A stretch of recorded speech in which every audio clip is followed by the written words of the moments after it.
allerseits, heute schauen wir uns mal wieder ein paar Figuren an, und zwar von Dragon, das Ghost Division Tank Crew Set im Maßstab 1:35. Wie ihr schon sehen könnt, das Set enthält 3 Panzersoldaten und einen Infanteristen, die eben zur berühmt-berüchtigten 7. Panzerdivision gehören sollen. Meiner Meinung nach ist es jetzt nicht unbedingt nötig, die nur für den Frankreich-Feldzug zu verwenden. Man könnte die auch gut für den Polen-Feldzug verwenden. Ihr seht, das sind eher so Pärchen.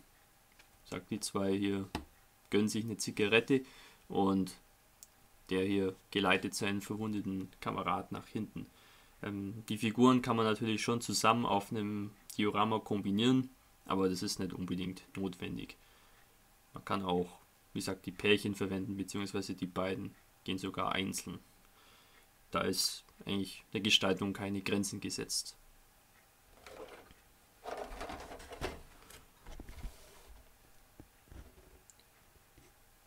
Hinten drauf haben wir dann, wie bei Dragon üblich, die Bauanleitung.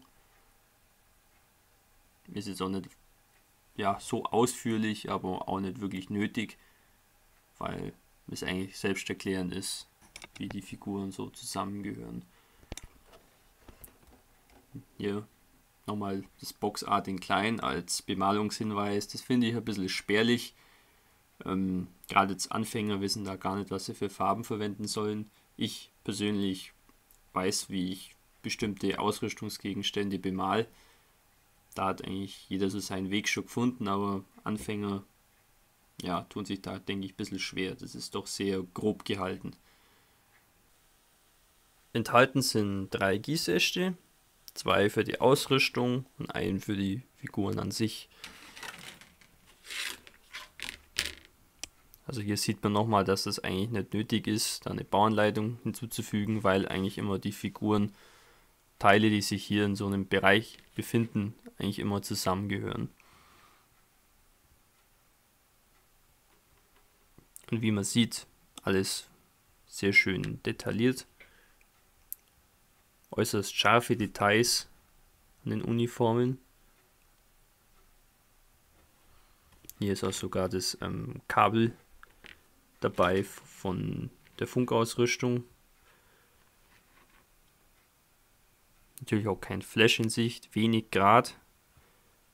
Hier und da lässt sich das nicht vermeiden. Die Gesichter sind auch nicht schlecht. Also für Plastikfiguren sehr gut sogar. Der professionelle Modellbauer wird da sicherlich hergehen und da Resinköpfe verwenden. Ich mache das allerdings selten. Und an den Köpfen hier ist eigentlich auch wenig auszusetzen. Hier sogar noch die kleinen Zigaretten für die rauchenden Soldaten.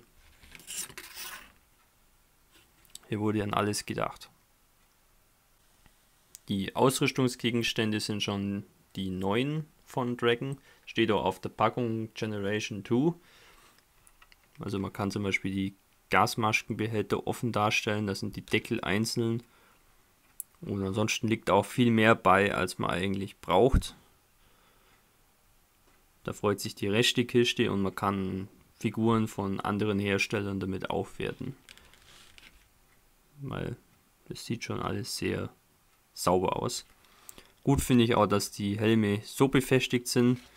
Sonst waren die immer hier hinten an dem Rand befestigt und es war immer eine ziemliche Nervenprobe, die vom Gießasch zu lösen, ohne da irgendwie den Rand abzubrechen, beziehungsweise da so ein Stück herauszubrechen. Das finde ich so viel besser. Man kann das da oben schön nochmal mit der Schmirgellatte kurz abziehen und dann sieht man da gar nichts. Sehr löblich. Hier der Gießasch mit den Waffen. Auch sehr schön detailliert. Hier oben Ladestreifen und Magazine. Und bei den MP40 Maschinenpistolen sind die Schulterstützen eingeklappt.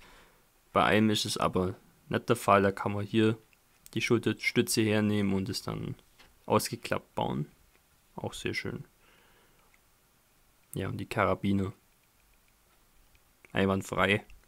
Aber das ist eigentlich mittlerweile bei den meisten Herstellern sehr schön.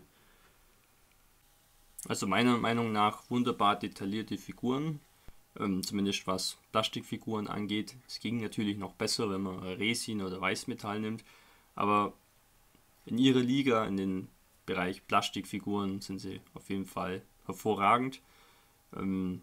Sehr scharfe Details und die Ausrüstungsgegenstände sind auch sehr großzügig bemessen, man braucht ja nicht alle, und auch wunderbar detailliert.